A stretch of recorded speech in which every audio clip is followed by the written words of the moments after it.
Guys, for today's video, so karon maglungag ko kay isa ka barangay ang akong pakanon bitaw charot.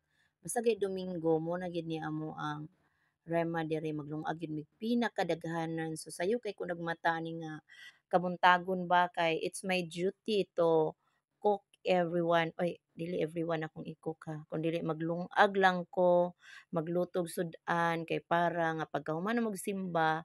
So manguan na din mi nang mangaon mi hantud dayon nga pag human na magkaon manguli na so busog na ang everybody. So pag abot sa ilang balay di na sila maghuna-una nga uy kutoy man akong tiyan kanang gutom man kaayo. So di na gid sila makauna-una ana kay pag abot nila busog na sila, pwede na sila kuan sa istorya while gapahulay. So basta guys Sunday unahon nato ang Ginoo, unahon nato siya kay siya ang hinungdan nga nakamata pa ta. It's another day nga iyang gibuhat sa tuwa nga iya tang gipanalanginan, iya tang gihatagan og kusog, gihatagan ta niya kinabuhi. Angay natong pasalamatan ang Ginoo. So di gyud nato undangon ato ang panagtapok ba panahon sa Domingo.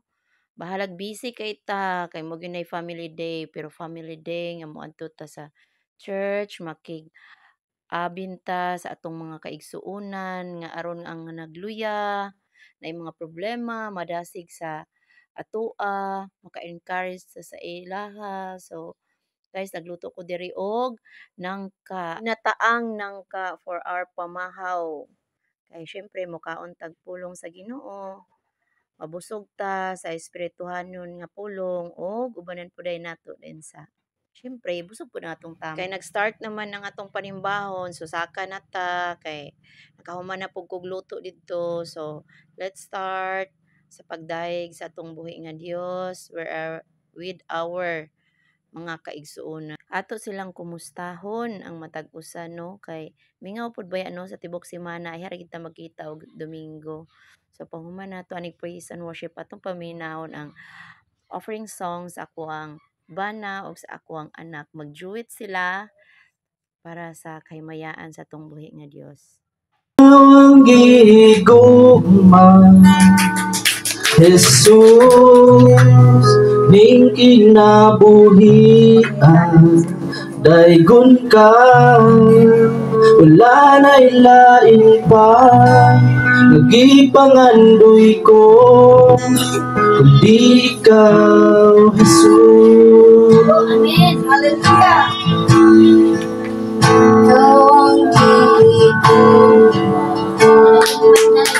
Jesus, ning kinabuhian daygon ka wala na ilain pa nagipangandoy ko ikaw Jesus.